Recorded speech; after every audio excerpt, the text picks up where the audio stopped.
Right now, at this very moment, you are living someone else's life.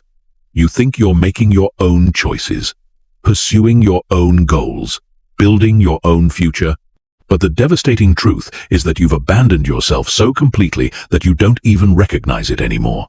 You wake up every day focused on everyone else's needs, everyone else's opinions, everyone else's expectations, while the most important person in your life, you, gets whatever scraps of attention are left over.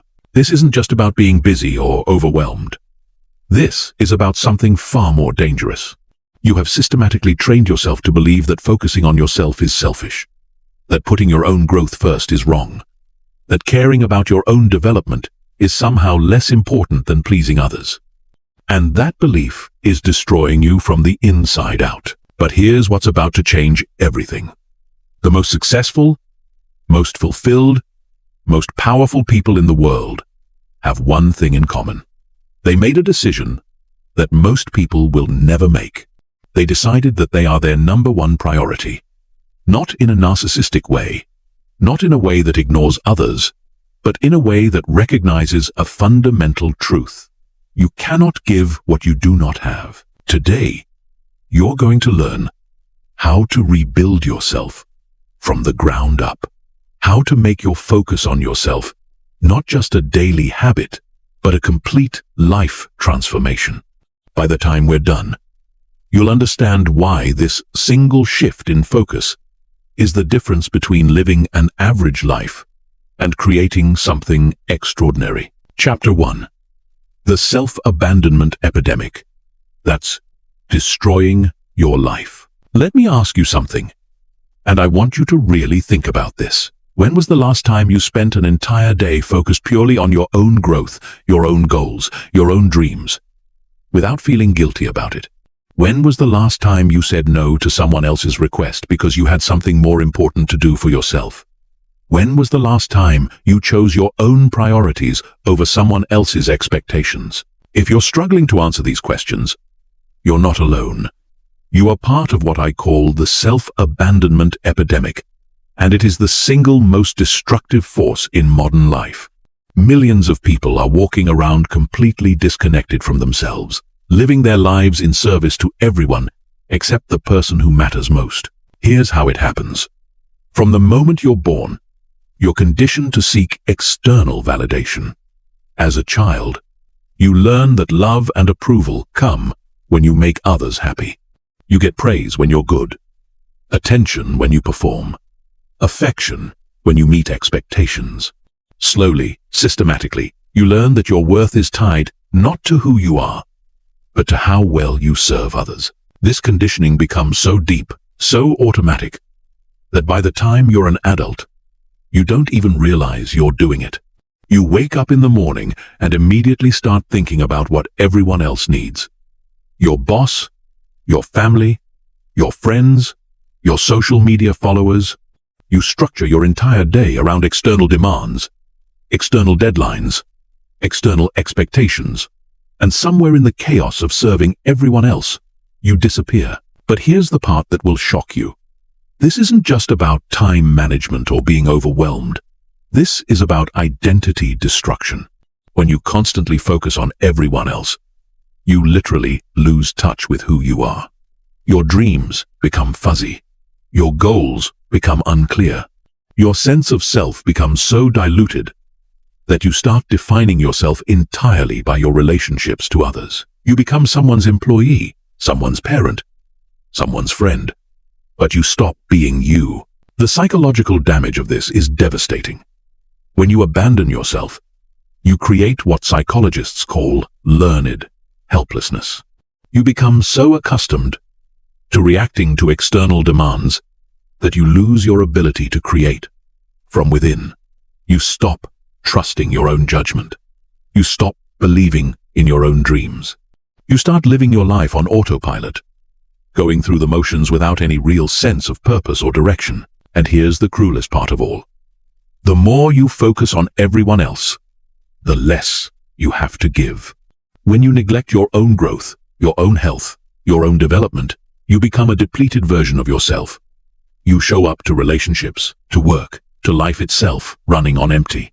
You think you're being generous by putting everyone else first, but in reality, you're cheating them out of the best version of yourself. This is why so many people feel stuck, frustrated, and unfulfilled despite working harder than ever. They're pouring all their energy into external achievements while their internal foundation crumbles. They're building lives that look successful from the outside but feel empty from the inside. They're winning everyone else's approval while losing their own soul. The self-abandonment epidemic is not just a personal problem. It's a cultural disease that keeps people small, keeps them controllable, keeps them dependent on external validation instead of developing internal strength. And the only cure is to make a decision that will feel radical, uncomfortable, and completely against everything you've been taught. You must decide that you are your most important project. Chapter 2. The shocking science of self-focus and why your brain needs it to survive. Your brain is not designed to constantly focus on others. This might sound harsh, but it's a biological fact, backed by decades of neuroscience research. Your nervous system, your cognitive functions, your emotional regulation, all of these critical systems require regular self-focused attention to function properly. When you chronically neglect this need, you're not just being selfless, you're literally damaging your brain. Let me explain what happens neurologically when you abandon self-focus. Your brain has what scientists call the default mode network, a collection of brain regions that become active when you're not focused on external tasks. This network is responsible for self-reflection, processing experiences, consolidating memories, and planning for the future. It's essentially your brain's way of maintaining and updating your sense of self. When you constantly focus outward, constantly react to external demands, constantly prioritize others over yourself, you suppress this default mode network. You rob your brain of the downtime it needs to process, to integrate, to grow. The result is what researchers call continuous partial attention, a state where you're always slightly distracted, always slightly overwhelmed, always slightly disconnected from yourself. But here's where it gets really dangerous. When your default mode network is chronically suppressed, your brain starts to lose its ability to distinguish between your own thoughts and external influences. You become more susceptible to other people's emotions, other people's stress, other people's opinions. You start absorbing the energy around you instead of generating your own. You become what psychologists call an emotional sponge, constantly taking on the feelings and problems of others while losing touch with your own inner state. The research on this is absolutely clear. People who regularly engage in self-focused activities like meditation, journaling, or simply spending time alone show increased activity in the prefrontal cortex, the part of the brain responsible for executive function, decision-making, and self-control. They also show decreased activity in the amygdala, the brain's fear center, which means they're less reactive, less anxious, and more emotionally stable. On the other hand, people who chronically neglect self-focus show the opposite pattern. Their prefrontal cortex becomes less active, meaning they struggle with decision-making and self-control. Their amygdala becomes hyperactive, meaning they're constantly in a state of stress and reactivity. They literally rewire their brains for external dependency and internal chaos. This is why so many people feel like they're losing themselves. They actually are. Every day that you prioritize external focus over internal development, you're training your brain to be less self-aware, less self-directed, and less capable of independent thought. You're becoming neurologically dependent on external validation and external direction. But here's the incredible part. The moment you start prioritizing self-focus, your brain begins to change. Neuroplasticity, the brain's ability to rewire itself, means that you can literally rebuild your neural pathways to support self-awareness, self-direction, and internal strength. You can train your brain to be your ally instead of your enemy. Studies show that just 20 minutes of daily self-focused activity can begin to reverse years of self-abandonment. Your default mode network becomes more active. Your prefrontal cortex strengthens. Your amygdala calms down. You start thinking more clearly, feeling more stable, and making decisions from a place of internal wisdom rather than external pressure. This isn't just about feeling better. This is about cognitive enhancement. When you focus on yourself regularly, you literally become smarter, more creative, and more capable. Your brain operates at a higher level because it's no longer constantly overwhelmed by external demands. You start seeing solutions instead of problems, opportunities instead of obstacles, possibilities instead of limitations. The science is undeniable. Self-focus isn't selfish, it's essential. Your brain needs it to function properly. Your nervous system requires it to stay balanced. Your cognitive abilities depend on it to operate at their peak. When you make focusing on yourself a daily priority, you're not just improving your life, you're optimizing your biology for success. Chapter 3. How external validation addiction is programming you for failure. You have been programmed like a machine, and you don't even know it. Every time you check your phone for likes, every time you seek approval before making a decision, every time you change your behavior to avoid criticism, you are strengthening a neural pathway that makes you weaker, more dependent, and less capable of independent success. You have become addicted to external validation, and this addiction is systematically destroying your ability to build a life on your own terms. Let me show you exactly how this programming works. Every time you receive external validation, your brain releases dopamine, the same neurotransmitter involved in drug addiction. This creates a reward cycle that makes you crave more validation, more approval, more external confirmation of your worth. But here's the devastating part. The more you rely on external validation, the less capable you become of generating internal validation. Think about this like a muscle. Your self-validation muscle is exactly like any other muscle in your body. If you don't use it, it atrophies. If you constantly rely on others to tell you that you're good enough, smart enough, worthy enough, your internal validation system shuts down.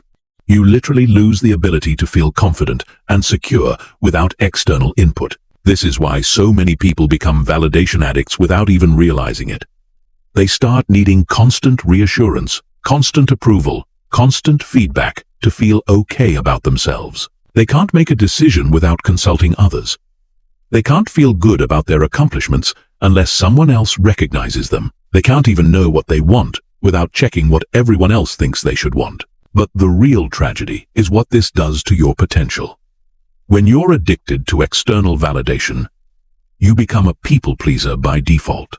You start making decisions based on what will get you approval rather than what will get you results. You choose the safe path, the conventional path, the path that won't upset anyone, even if it means sacrificing your dreams, your goals, your authentic self. This is how external validation addiction programs you for mediocrity.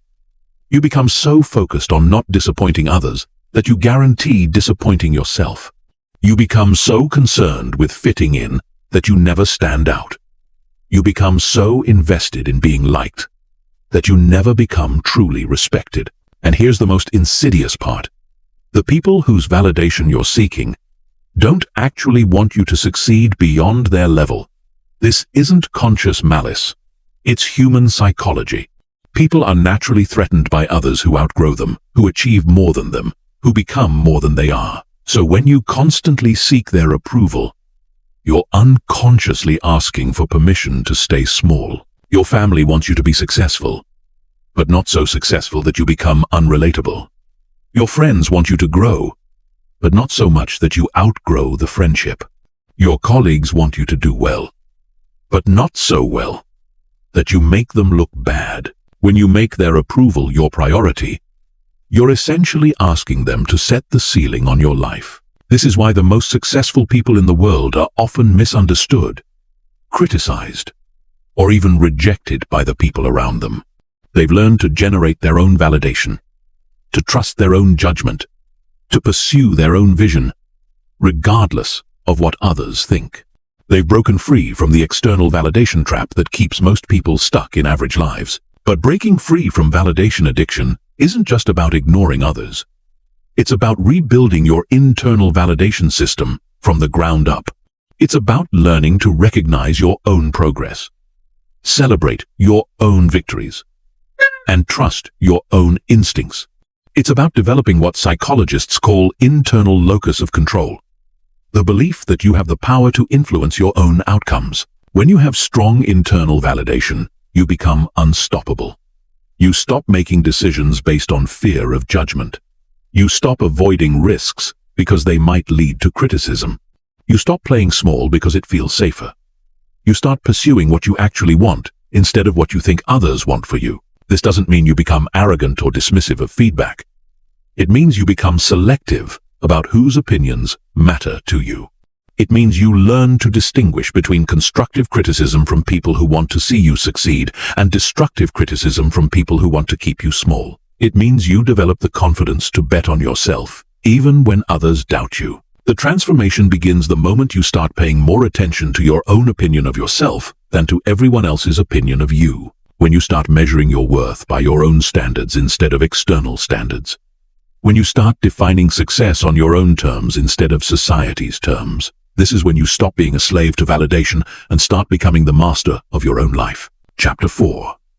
The daily self-audit system that rebuilds your identity from within. Most people go through their entire lives without ever truly knowing themselves.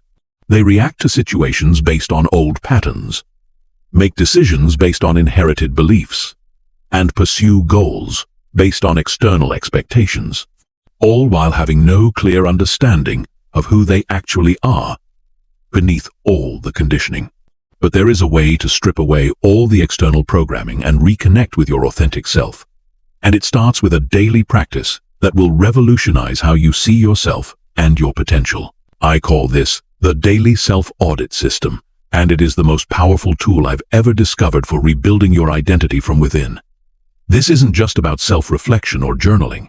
This is about conducting a systematic examination of your thoughts, emotions, behaviors, and results every single day, so you can identify what's working, what's not working, and what needs to change. The first component of the daily self-audit is the morning identity check.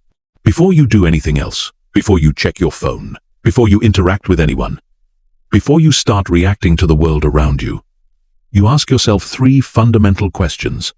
Who am I today? What do I stand for today?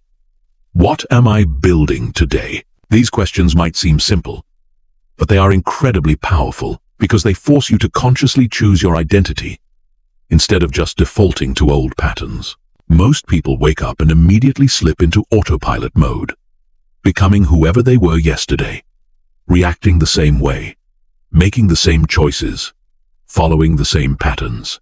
But when you start each day by consciously defining who you are, you take control of your identity instead of letting your identity control you. The second component is the hourly awareness pause. Every hour, on the hour, you stop whatever you're doing and ask yourself, am I acting in alignment with who I said I am this morning? Am I making choices that build the person I want to become? Or am I reverting to old patterns? This isn't about judging yourself or feeling guilty about misalignment. It's about creating conscious awareness of the gap between who you want to be and who you're actually being in real time. This hourly check-in serves 2 critical purposes. First, it prevents you from sleepwalking through your day. Most people spend entire days on autopilot, making unconscious decisions that pull them away from their goals without even realizing it. The hourly pause breaks this unconscious pattern and brings you back to intentional living. Second, it creates multiple opportunities for course correction throughout the day. Instead of waiting until bedtime to realize you've been off track all day, you catch misalignment early and adjust. This compounds over time, creating a life that is increasingly aligned with your authentic self rather than your conditioned patterns. The third component is the evening integration review. At the end of each day, you conduct a thorough examination of your thoughts, emotions, behaviors, and results. You ask yourself, what did I learn about myself today? What patterns did I notice? What triggered me? And why? What made me feel most alive and authentic? What felt forced or inauthentic? But here's what makes this different from regular journaling. You're not just recording what happened. You're analyzing the data to identify patterns and make strategic adjustments. You're treating yourself like a scientist studying the most important subject in the world. You. This evening review helps you understand your emotional patterns, your behavioral triggers, your energy cycles, and your authentic preferences.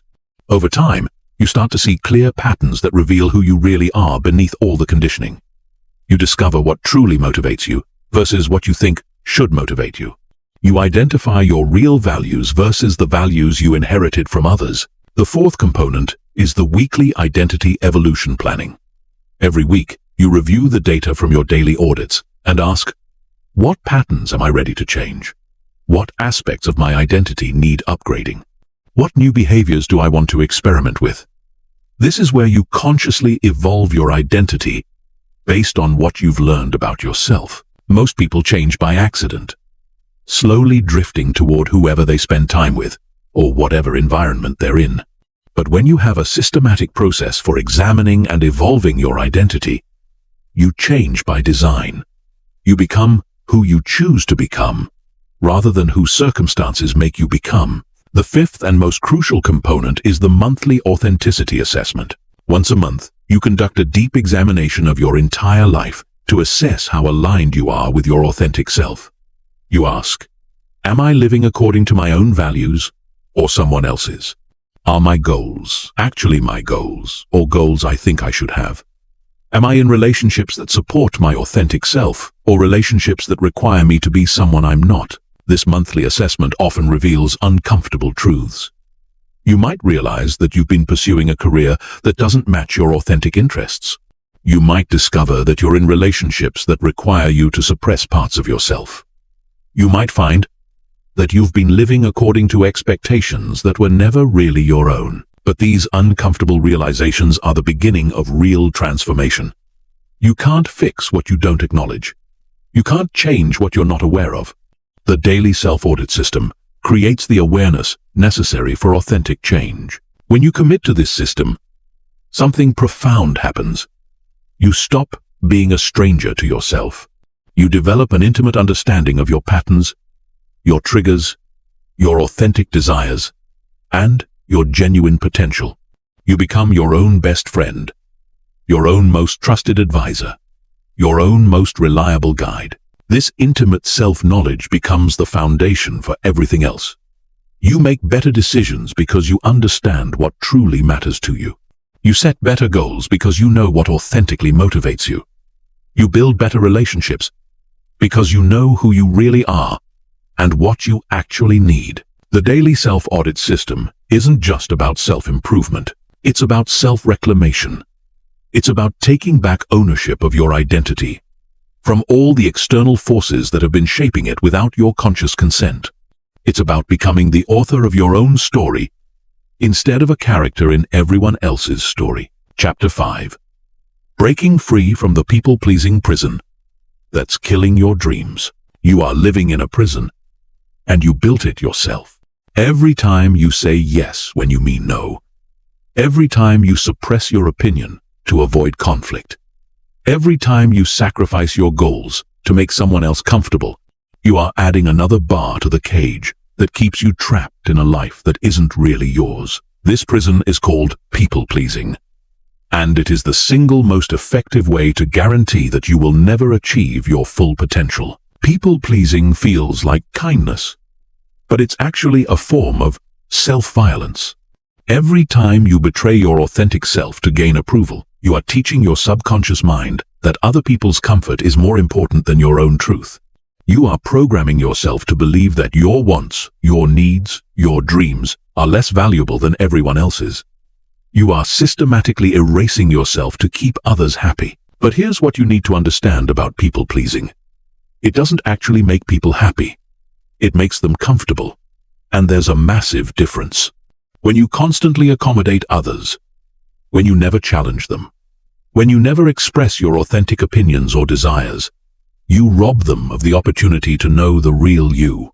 You create relationships based on a false version of yourself, which means the love and approval you receive isn't actually for you, it's for the mask you wear. This creates a devastating psychological trap. The more you people please, the more isolated you feel, because no one actually knows who you really are. The approval you receive feels hollow because it's not based on your authentic self. So you please even more, hoping that more accommodation will finally give you the genuine connection you crave. But it never does, because genuine connection requires authentic expression, and people-pleasing is the opposite of authentic expression. The roots of people-pleasing usually go back to childhood. Maybe you learned that love was conditional on being good, being quiet, being agreeable. Maybe you discovered that expressing your needs led to anger, disappointment, or withdrawal of affection. Maybe you grew up in an environment where keeping the peace was more important than speaking the truth. Whatever the origin, you developed a survival strategy that prioritizes other people's emotional comfort over your own authentic expression. But what worked as a survival strategy in childhood becomes a success prevention strategy in adulthood. The same behaviors that might have kept you safe as a child now keep you small as an adult. The same patterns that earned you approval when you were young now prevent you from achieving greatness when you're older. Here's the brutal truth about people-pleasing and success. You cannot please your way to the top. Every significant achievement, every breakthrough, every moment of real growth requires you to disappoint someone. It requires you to say no to good opportunities so you can say yes to great ones. It requires you to prioritize your vision over other people's expectations.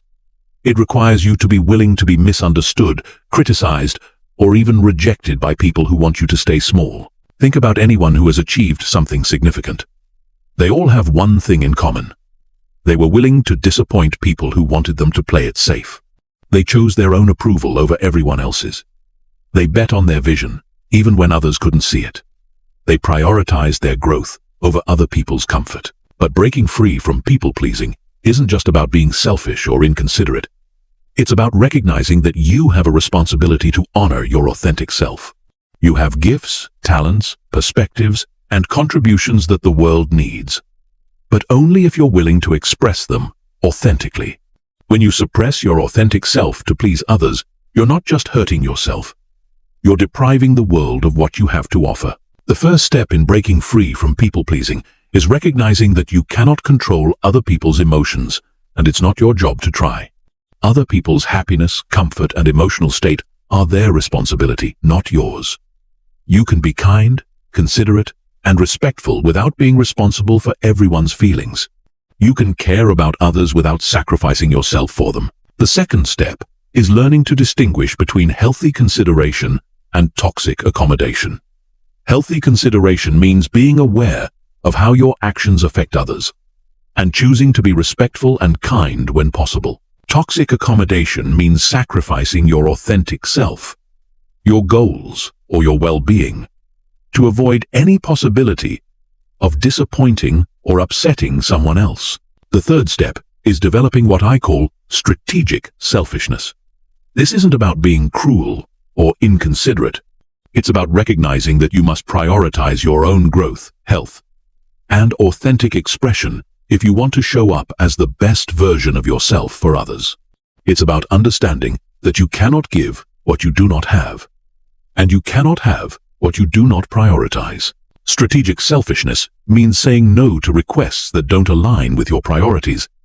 Even if saying no makes someone uncomfortable, it means expressing your authentic opinions, even if they differ from what others want to hear. It means pursuing your goals with intensity, even if your dedication makes others feel insecure about their own lack of commitment. The fourth step is building your tolerance for disapproval. Most people-pleasers have an extremely low tolerance for any form of disapproval, criticism, or conflict. They will go to extraordinary lengths to avoid making anyone upset, which means they live their entire lives within the narrow boundaries of what everyone else finds acceptable. But here's what you need to understand. Disapproval is not dangerous. Criticism is not catastrophic. Conflict is not the end of the world. These are just uncomfortable emotions. And emotions are temporary. The discomfort of disappointing someone passes, but the regret of not living authentically lasts forever. Building your tolerance for disapproval is like building any other muscle. You start small and gradually increase the intensity. You practice expressing minor preferences that might not align with others. You practice saying no to small requests. You practice sharing opinions that might be unpopular. Each time you survive the discomfort of disapproval, you build confidence in your ability to handle it. The fifth step is surrounding yourself with people who support your authentic expression rather than rewarding your people-pleasing. This might mean distancing yourself from relationships that only work when you're suppressing yourself. It might mean finding new communities that appreciate your genuine perspectives and contributions. It might mean being alone for a while as you transition from false connections to authentic ones. Breaking free from people-pleasing is not easy, but it is essential. Every day that you continue to sacrifice your authentic self for other people's comfort is a day that you move further away from your potential. Every time you choose approval over authenticity, you teach yourself that you are not worthy of love as you really are. But when you finally break free from the people-pleasing prison, when you start living from your authentic self rather than your accommodating self, everything changes. You attract people who appreciate the real you. You pursue goals that actually matter to you. You make decisions that align with your values rather than everyone else's expectations. You stop living someone else's life and start living your own. Chapter 6. Building unshakable internal validation systems that make you immune to criticism. You have been living your entire life as an emotional hostage to other people's opinions, and it's time to break free. Every criticism that devastates you, every piece of praise that makes you feel high, every sideways glance that makes you question yourself, is proof that you have outsourced your self-worth to people who have no business determining your value. But what if I told you that you could become completely immune to criticism while simultaneously becoming more open to genuine feedback? What if you could build an internal validation system so strong that other people's opinions become interesting data points rather than emotional earthquakes? This isn't about becoming arrogant or dismissive of feedback. This is about developing what psychologists call internal locus of evaluation, the ability to judge your own worth based on your own standards rather than external approval. When you have strong internal validation, you become emotionally invincible. Criticism can't destroy you because your sense of worth doesn't depend on other people's approval. Praise can't intoxicate you because you're not addicted to external validation. You become stable, centered, and unshakable, regardless of what anyone else thinks about you. But building internal validation isn't just about mindset. It requires a systematic approach to rewiring your emotional responses and rebuilding your relationship with yourself. The first component of building unshakable internal validation is developing what I call the internal scorecard system. This means creating your own metrics for success, progress, and worth that are completely independent of external recognition or approval. Most people measure their worth using other people's scorecards. They feel successful when others acknowledge their achievements. They feel valuable when others express appreciation. They feel confident when others give them compliments. But this external scorecard makes them emotionally dependent on things they cannot control. Other people's opinions are unreliable, inconsistent, and often have nothing to do with actual reality. Your internal scorecard system is based on metrics that you control completely. Did I act in alignment with my values today? Did I make progress toward my goals? Did I treat myself with respect and kindness? Did I learn something new about myself? Did I face a fear or overcome a challenge? These are the questions that determine your worth, not whether someone else noticed or approved. The second component is developing emotional independence through self-compassion. Most people are incredibly harsh with themselves, using internal criticism as motivation and beating themselves up for every mistake or shortcoming. But this internal harshness makes you desperate for external validation as relief from your own self-attack. You seek praise from others because you can't give it to yourself.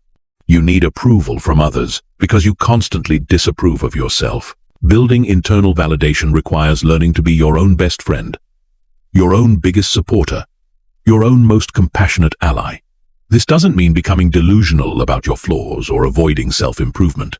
It means treating yourself with the same kindness and understanding you would give to someone you love who was struggling with the same challenges. Self-compassion has three components: self-kindness instead of self-judgment, common humanity instead of isolation, and mindfulness instead of over-identification. Self-kindness means speaking to yourself the way you would speak to a dear friend who was going through difficulty. Common humanity means recognizing that struggle, failure, and imperfection are part of the human experience, not evidence that you're uniquely flawed. Mindfulness means observing your thoughts and emotions without being consumed by them. When you develop genuine self-compassion, you become less dependent on external validation because you're no longer desperately seeking relief from internal criticism. You can acknowledge your mistakes without your self-worth collapsing.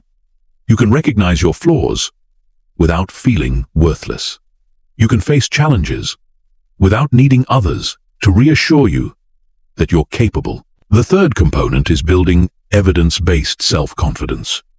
Most people base their confidence on how they feel in the moment or what others think about them. But feelings are unreliable, and other people's opinions are often inaccurate. Evidence-based self-confidence is built on documented proof of your capabilities, growth, and achievements. This means keeping a detailed record of your progress, your wins, your growth, and your capabilities. Not for others to see, but for you to remember when doubt creeps in. When someone criticizes you, or when you start questioning yourself, you have concrete evidence of your abilities and progress that no one can take away from you. Your evidence file should include challenges you've overcome, skills you've developed, goals you've achieved, positive feedback from credible sources, times you've acted courageously, moments when you've helped others, instances of personal growth, and examples of your unique strengths and abilities. This isn't about ego or arrogance. It's about having an accurate, balanced view of your capabilities based on real evidence rather than distorted perceptions. The fourth component is developing selective receptivity to feedback. This doesn't mean ignoring all criticism or dismissing all feedback. It means becoming highly selective about whose opinions you allow to influence your self-perception. Not all feedback is created equal. Not all critics are worth listening to. Not all praise is meaningful. Selective receptivity means evaluating feedback based on three criteria: the credibility of the source, the accuracy of the information, and the helpfulness of the insight. Credible sources are people who have achieved what you want to achieve, who understand your field or situation, who care about your growth, and who have demonstrated good judgment. Accurate information is specific, actionable, and based on observable behavior rather than character attacks or generalizations. Helpful insights move you closer to your goals rather than just making you feel bad or good. When feedback meets all three criteria, you listen carefully and integrate what serves you. When feedback fails these tests, you acknowledge it politely, but don't let it affect your self-perception. This isn't about being defensive or closed-minded. It's about being strategic and protective of your mental and emotional energy. The fifth component is practicing controlled exposure to disapproval. Just like building physical immunity through controlled exposure to germs, you can build emotional immunity through controlled exposure to criticism and disapproval. This doesn't mean seeking out harsh criticism or putting yourself in unnecessarily difficult situations. It means gradually expanding your comfort zone around disapproval so it loses its power over you. Start by expressing minor preferences that might not align with others. Share opinions that might be slightly unpopular. Make choices that prioritize your needs, even if others might be disappointed. Each time you survive the discomfort of disapproval without your world ending, you build evidence that disapproval isn't dangerous. The goal isn't to become callous or insensitive. The goal is to become free from the emotional tyranny of other people's opinions, so you can make decisions based on wisdom rather than fear. When you're no longer afraid of disapproval, You become capable of taking the risks necessary for extraordinary achievement. Building unshakable internal validation is one of the most powerful things you can do for yourself, because it affects every area of your life. When you're not dependent on external approval, you make better decisions. You take bigger risks. You speak your truth. You pursue your authentic goals.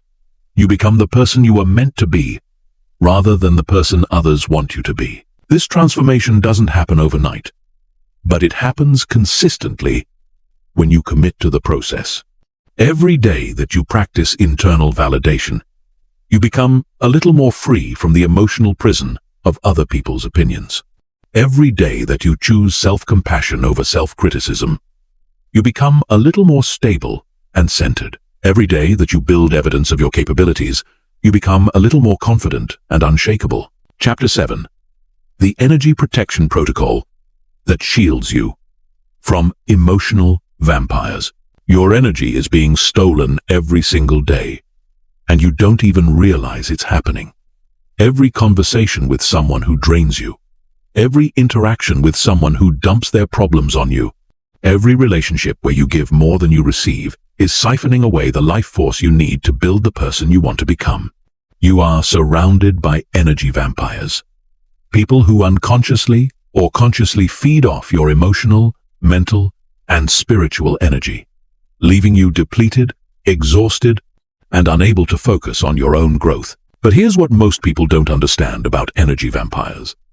They're not evil people with malicious intent.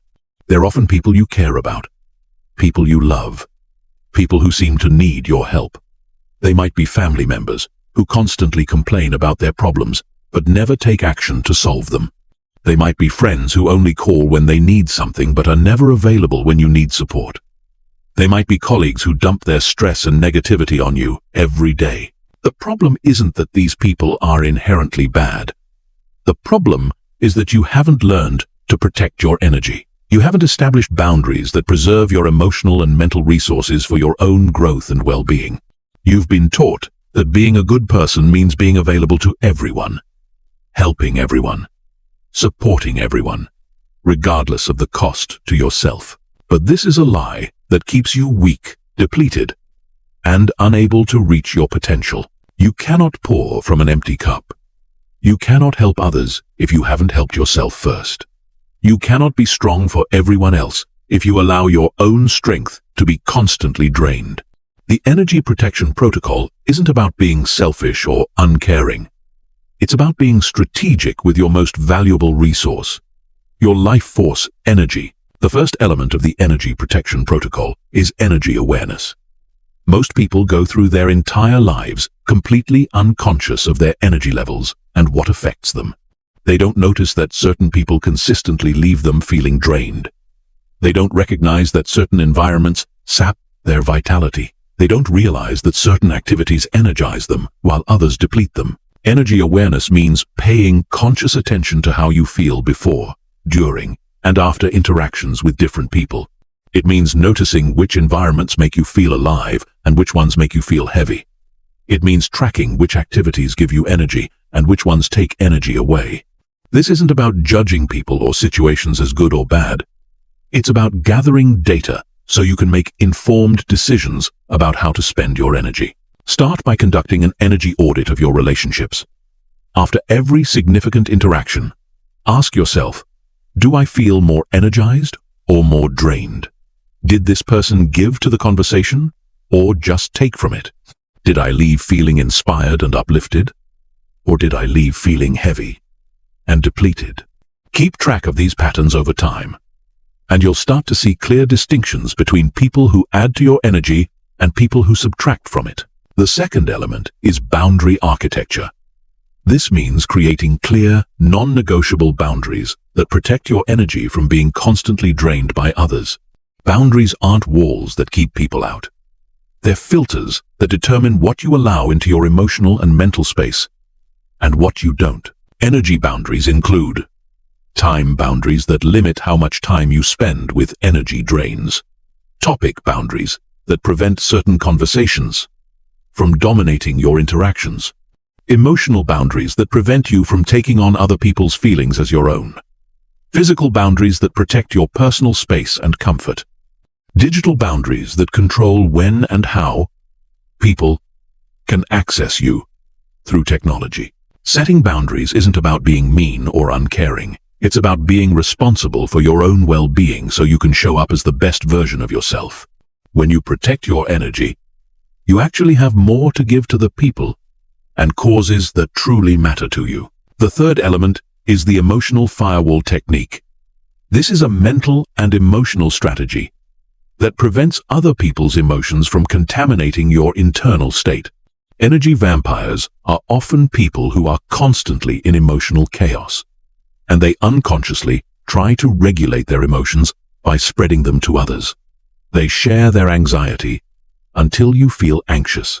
They express their anger until you feel agitated. They communicate their despair until you feel hopeless. The emotional firewall technique involves consciously separating your emotions from other people's emotions. Before entering any interaction, especially with known energy drains, you consciously remind yourself, their emotions are their emotions, not mine. Their problems are their problems, not mine. Their chaos is their chaos, not mine. I can be compassionate without absorbing their emotional state. During the interaction, you practice what psychologists call emotional differentiation. You acknowledge their feelings without making them your feelings. You offer support without taking responsibility for their emotional state. You maintain your center while allowing them to express theirs. This isn't about being cold or disconnected. It's about maintaining healthy emotional boundaries so you can actually be helpful rather than just becoming another person drowning in their chaos. The fourth element is strategic unavailability. This means being intentionally unavailable for energy-draining interactions so you can be available for energy-giving activities. Most people are available to everyone all the time, which means they're constantly interrupted, constantly responding to other people's needs, constantly giving their energy away to whoever demands it loudest. Strategic unavailability means creating protected time for your own growth, your own goals, your own restoration. This might mean turning off your phone during certain hours. It might mean not responding to messages immediately. It might mean saying no to social invitations that don't serve your energy or goals. It might mean being less accessible to people who consistently drain your energy. This isn't about being rude or irresponsible. It's about recognizing that your time and energy are finite resources that must be managed strategically. When you're strategically unavailable for energy drains, you become available for energy gains. You have time to pursue activities that restore you. You have energy to invest in relationships that support your growth. You have mental space to focus on your own development. The fifth element is energy replenishment protocols. Protecting your energy from being drained is only half the equation. The other half is actively replenishing your energy through activities, relationships, and environments that restore and energize you. Most people are experts at giving energy away, but novices at getting energy back. Energy replenishment is highly individual, but there are some universal principles. Physical activities that challenge your body often replenish mental and emotional energy. Creative activities that engage your imagination can restore energy that's been depleted by routine or stress. Social activities with people who inspire and support you can replenish energy that's been drained by difficult relationships. Solitude and reflection can restore energy that's been scattered by constant external demands. The key is to be as intentional about energy replenishment as you are about energy protection. Schedule activities that restore you. Prioritize relationships that energize you. Create environments that inspire you. Make energy replenishment a non-negotiable part of your daily and weekly routine. The sixth element is the energy investment strategy. This means being highly selective about where you invest your emotional, mental, and physical energy. Just like financial investments, energy investments should be made based on expected returns. Some people, projects, and activities will give you a positive energy return. Others will be energy neutral. Still, others will consistently drain more energy than they provide. The energy investment strategy involves regularly evaluating your energy investments and making strategic adjustments. If a relationship consistently drains more energy than it provides, you need to either change the dynamic or limit your investment. If a project or activity doesn't align with your goals or values, you need to eliminate it or minimize your involvement. If an environment consistently depletes your energy, you need to change it or limit your exposure to it. This doesn't mean you only invest energy in things that immediately benefit you. It means you're strategic about how you spend your energy, so you have enough left over to pursue your most important goals and maintain your own well-being. When you protect and strategically invest your energy, you become capable of sustained high performance instead of constant depletion and recovery. Remember, your energy is your life force. It's what you use to create, to grow, to achieve, to contribute. When you allow it to be constantly drained by energy vampires, you rob yourself of the capacity to become who you're meant to be. But when you protect, replenish, and strategically invest your energy, you become unstoppable. Chapter 8. The complete physical and mental reconstruction blueprint. Your body and mind are not separate entities. They are one integrated system, and when one is neglected, the other suffers. Right now, you might be trying to rebuild your mental and emotional life while ignoring the physical foundation that supports everything else. Or you might be focusing on physical health while neglecting the mental frameworks that determine how you think, feel, and behave. But true reconstruction requires a systematic approach to upgrading both your physical and mental systems simultaneously. This isn't about becoming a fitness fanatic or a meditation guru. This is about recognizing that your body is the vehicle for your consciousness, and your mind is the operating system for your life. When either one is functioning below optimal levels, everything else suffers. When both are operating at peak performance, you become capable of achievements that seem impossible from your current state. The physical reconstruction blueprint begins with understanding that your body is constantly rebuilding itself. Every cell in your body is replaced multiple times throughout your life. This means that the body you have today is literally not the same body you had a year ago. You have the power to influence this rebuilding process through the choices you make every single day about what you put in your body, how you move your body, and how you treat your body. The first pillar of physical reconstruction is nutritional intelligence. This isn't about following the latest diet trend or restricting yourself to the point of misery. This is about understanding that food is information for your body. Every meal you eat is sending signals to your cells about how to function. When you consistently eat processed foods, sugar, and chemicals, you're programming your body for inflammation, fatigue, and disease. When you consistently eat whole foods, quality proteins, and nutrients, you're programming your body for energy, clarity, and vitality. Nutritional intelligence means eating for performance rather than just pleasure. It means choosing foods that support your goals rather than just satisfying your cravings. It means understanding that what you eat affects not just your physical health, but your mental clarity, emotional stability, and cognitive performance. The foundation of nutritional intelligence is eliminating the foods that create inflammation and brain fog. Processed foods, refined sugars, artificial chemicals, and excessive caffeine. The next step is emphasizing the foods that support optimal function. Lean proteins that provide the building blocks for neurotransmitters. Healthy fats that support brain function. Complex carbohydrates that provide steady energy. And micronutrients that support cellular function. But nutritional intelligence goes beyond just what you eat. It includes when you eat, how much you eat, and how you eat. Intermittent fasting can improve cellular repair and mental clarity. Proper portion control prevents the energy crashes that come from overeating. Mindful eating improves digestion and nutrient absorption while reducing stress. The second pillar is movement mastery. Your body was designed to move, but modern life has created a sedentary existence that weakens your physical foundation and impairs your mental function. Movement mastery isn't about becoming an elite athlete. It's about using movement as a tool for physical and mental optimization. Movement mastery has 4 components. Cardiovascular conditioning that improves blood flow to the brain and increases energy production.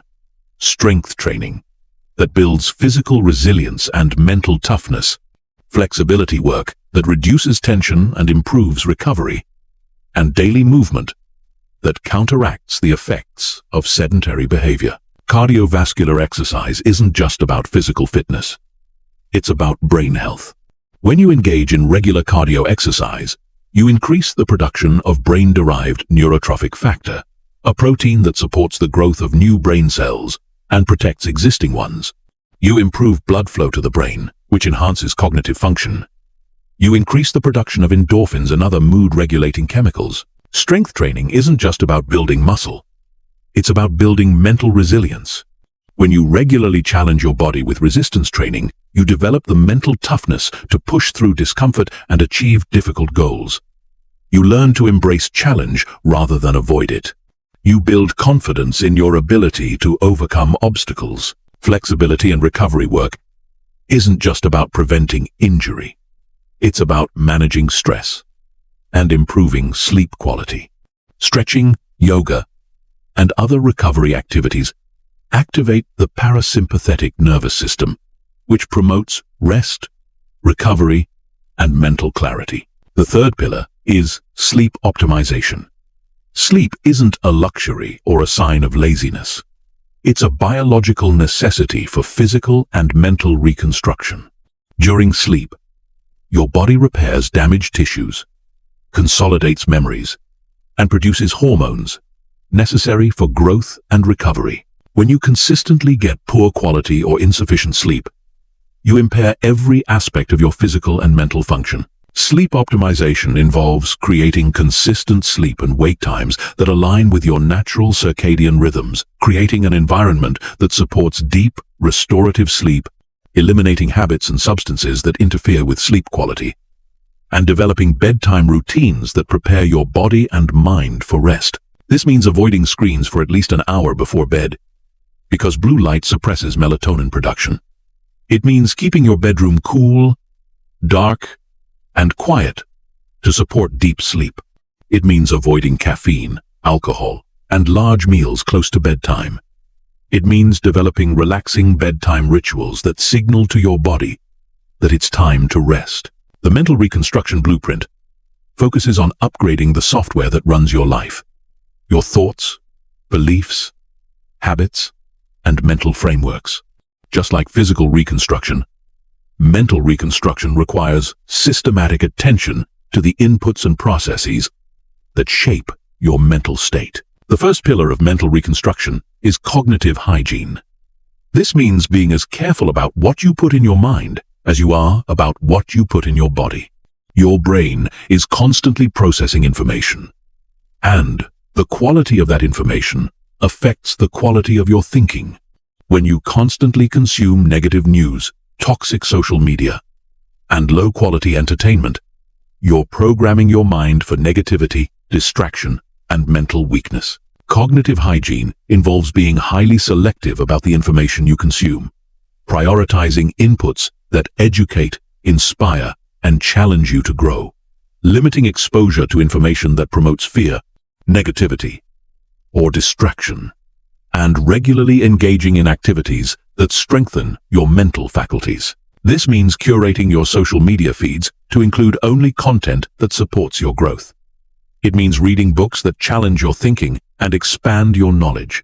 It means listening to podcasts and watching videos that educate and inspire rather than just entertain. It means having conversations with people who stimulate your mind rather than drain your energy. The second pillar is mental training through deliberate practice. Just like physical muscles, mental muscles need to be exercised regularly to stay strong. Mental training involves practicing specific cognitive skills like focus, memory, problem-solving, and emotional regulation. Meditation is one of the most powerful forms of mental training because it develops your ability to focus your attention, observe your thoughts without being controlled by them, and remain calm under pressure. But mental training also includes reading challenging material that expands your thinking, learning new skills that create new neural pathways, and engaging in activities that require sustained mental effort. The third pillar is belief system reconstruction. Your beliefs are the operating system of your mind. They determine what you think is possible, what you think you deserve, and what actions you think are worth taking. When you have limiting beliefs, you limit your potential. When you have empowering beliefs, you expand your potential. Belief system reconstruction involves identifying beliefs that limit your potential, examining the evidence for and against these beliefs, and consciously choosing beliefs that support your growth and goals. This isn't about positive thinking or denying reality. It's about choosing beliefs that are both accurate and empowering. The integration of physical and mental reconstruction creates a compound effect that transforms every aspect of your life. When your body is strong and healthy, your mind functions better. When your mind is clear and focused, you make better decisions about your physical health. When both systems are optimized, you become capable of sustained high performance in every area of your life. Chapter 9. Mastering the internal resistance that sabotages your progress. There is a force inside you that is more dangerous than any external enemy, more destructive than any criticism, and more limiting than any circumstance. This force has been sabotaging your progress since the day you decided to change, and it will continue to sabotage your progress until you learn to recognize it, understand it, and master it. This force is called internal resistance, and it is the reason why most people start strong but fade quickly, why they have great intentions but poor follow-through, why they know what to do, but don't do what they know. Internal resistance isn't weakness or lack of willpower. It's a sophisticated psychological defense mechanism that your mind uses to keep you safe from perceived threats. The problem is that your mind perceives growth, change, and improvement as threats to your survival. Your subconscious is wired to keep you in familiar territory, even if that territory is limiting, painful, or self-destructive. It would rather keep you safe and small than allow you to risk failure, rejection, or the unknown consequences of becoming more than you currently are. This is why change feels so difficult, even when you want it desperately. This is why you procrastinate on the very activities that would improve your life. This is why you find yourself making excuses, creating distractions, and engaging in self-sabotage just when you're starting to make progress. Your conscious mind wants to change, but your subconscious mind is fighting to keep everything the same. Understanding internal resistance is the key to overcoming it. When you recognize resistance as a natural psychological process rather than evidence of your inadequacy, you can work with it instead of being defeated by it. When you understand the specific forms that resistance takes, you can anticipate and neutralize them before they derail your progress. The first form of internal resistance is comfort zone gravitational pull. Your comfort zone isn't just a mental concept, it's a neurological reality. Your brain has created neural pathways for your current behaviors, thoughts, and emotional patterns. These pathways are like grooves in your brain that make familiar patterns easy and automatic. When you try to change, you're fighting against the gravitational pull of these established pathways. Comfort zone gravitational pull manifests as the constant urge to return to old patterns. You start a new workout routine, but you find yourself making excuses to skip sessions. You begin a new morning routine, but you find yourself sleeping in and returning to old habits. You start eating healthier, but you find yourself craving and returning to old foods. This isn't lack of willpower, it's neurological momentum. The key to overcoming comfort zone gravitational pull is creating new neural pathways through consistent repetition while simultaneously weakening old pathways through conscious avoidance. Every time you choose the new behavior over the old behavior, you strengthen the new pathway and weaken the old one.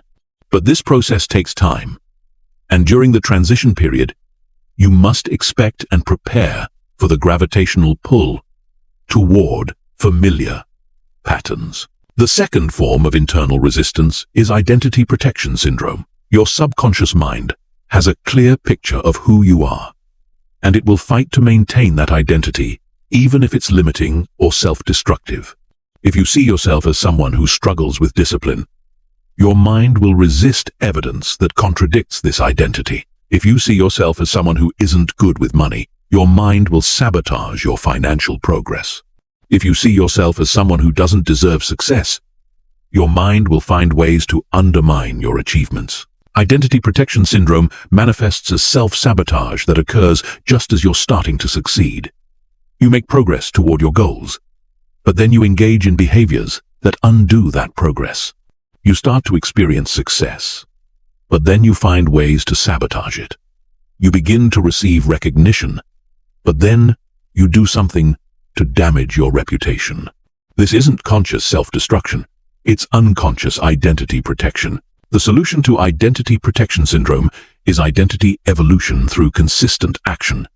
Instead of trying to change your identity through thinking or affirmations alone, you change your identity through behavior. You act as the person you want to become until your subconscious accepts this new identity as real. Every time you act in alignment with your desired identity, you provide evidence that contradicts your old self-concept. The third form of internal resistance is perfectionism paralysis. This is your mind's strategy to prevent you from taking action by setting impossible standards that guarantee failure or inaction. Your mind tells you that if you can't do something perfectly, you shouldn't do it at all. If you can't guarantee success, you shouldn't take the risk. If you can't control all the variables, you shouldn't start. Perfectionism paralysis manifests as endless preparation without execution, constant research without implementation, and analysis paralysis that prevents decision-making. You spend months planning the perfect workout routine but never actually work out. You research the perfect business strategy but never actually start the business. You design the perfect life plan but never actually take the first step. The antidote to perfectionism paralysis is embracing what I call strategic imperfection. This means taking action before you feel ready, starting before you have all the answers, and improving as you go, rather than waiting for perfect conditions. Strategic imperfection recognizes that progress is more important than perfection, and that done is better than perfect. The fourth form of internal resistance is fear-based forecasting. This is your mind's tendency to imagine all the ways that change could go wrong, all the negative consequences that could result from growth, and all the reasons why staying the same is safer than taking risks. Your mind creates elaborate disaster scenarios to justify avoiding action. Fear-based forecasting manifests as catastrophic thinking about potential outcomes, obsessive focus on everything that could go wrong, and paralysis caused by imaginary future problems. You want to start a business, but your mind focuses on all the ways it could fail. You want to improve your health, but your mind imagines all the ways you could get injured. You want to build relationships, but your mind focuses on all the ways you could be rejected. The solution to fear-based forecasting is reality-based assessment combined with worst-case scenario planning. Instead of letting your mind run wild with imaginary disasters, you conduct a realistic assessment of actual risks and create concrete plans for handling challenging situations. This satisfies your mind's need for safety while allowing you to take intelligent action. The fifth form of internal resistance is energy conservation mode. Your brain is wired to conserve energy whenever possible, and change requires energy. Your subconscious mind will resist activities that require sustained mental or physical effort, especially when the benefits aren't immediately obvious. Energy conservation mode manifests as sudden fatigue when you try to work on important goals, lack of motivation for activities that require effort, and preference for passive entertainment over active development. You feel energized when you're avoiding important tasks, but you feel tired when you try to work on meaningful projects. The solution to energy conservation mode is energy management through strategic rest and recovery, combined with momentum building through small wins. You work with your natural energy cycles rather than against them, and you build momentum through consistent small actions rather than sporadic, large efforts. Mastering internal resistance requires understanding that it's not the enemy, it's a misguided protector. Your resistance is trying to keep you safe, but its definition of safety is keeping you small. When you recognize resistance as a natural part of the growth process, you can work with it instead of being defeated by it. When you understand the specific forms resistance takes, you can anticipate and neutralize them before they sabotage your progress.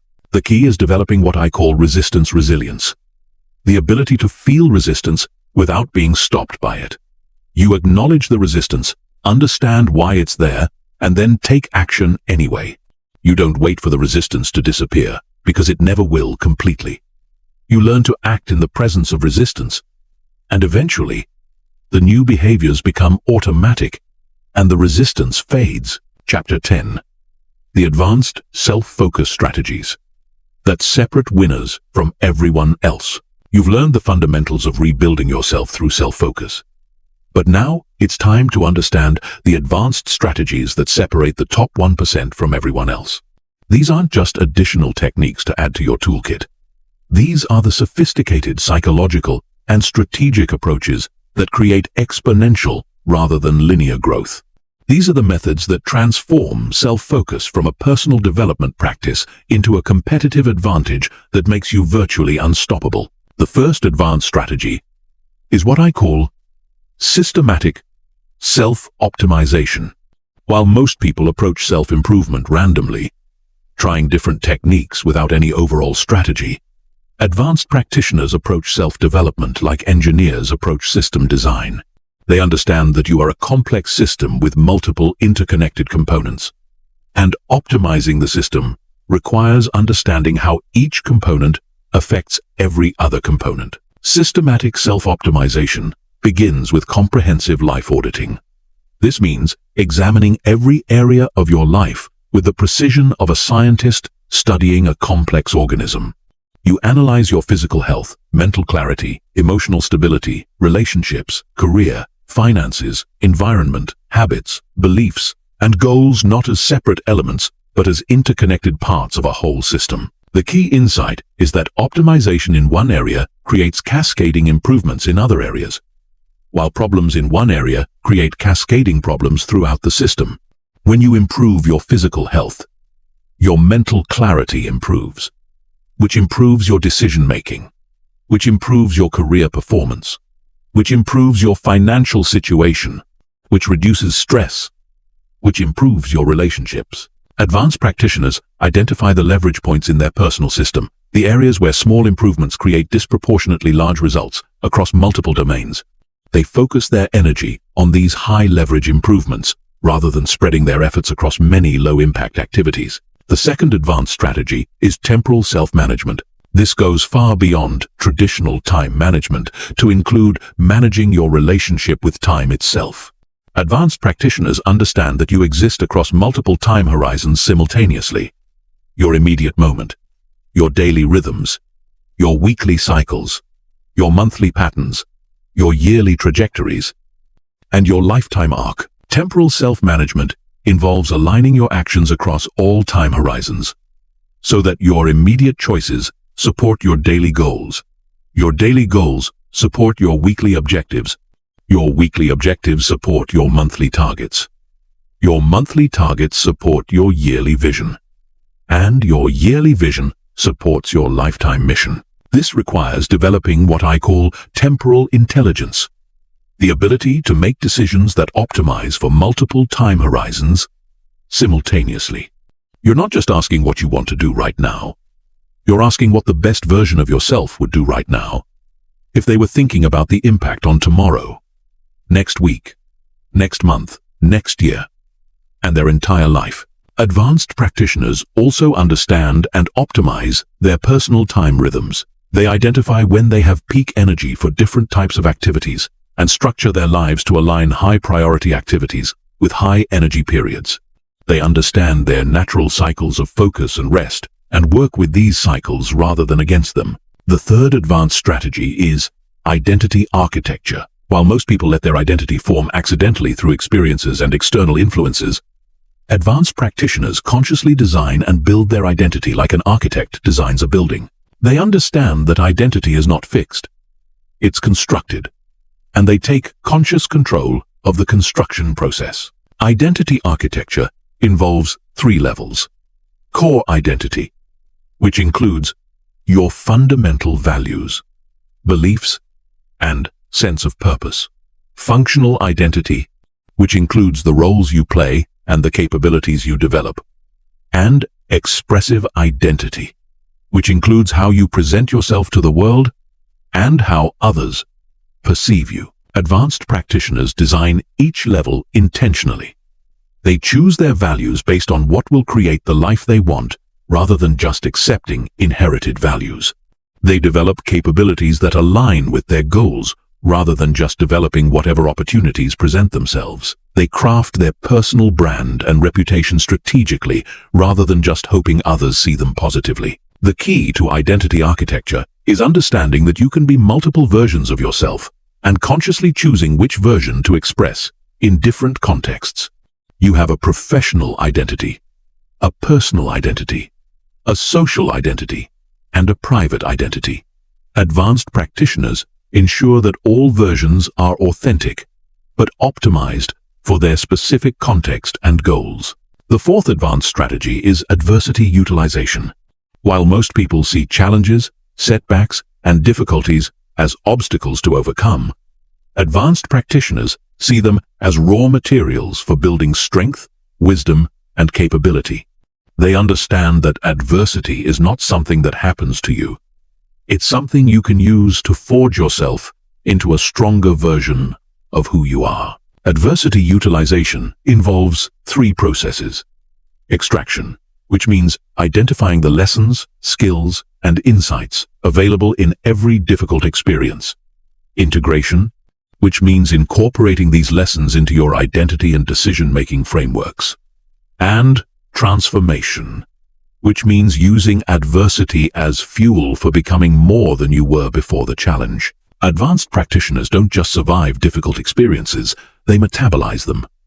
They extract every possible benefit from challenges and use those benefits to accelerate their growth. They understand that the same adversity that breaks some people can be used to build unshakable strength in others. And the difference is how you process and utilize the experience. This doesn't mean seeking out unnecessary difficulty or romanticizing suffering. It means approaching inevitable challenges with a growth mindset that asks, how can I use this experience to become stronger, wiser, and more capable? What skills can I develop through this challenge that I couldn't develop any other way? How can I use this adversity to build the exact capabilities I need for my goals? The fifth advanced strategy is influence multiplication. Advanced practitioners understand that true self-focus eventually extends beyond the self to include strategic influence over their environment, relationships, and circumstances.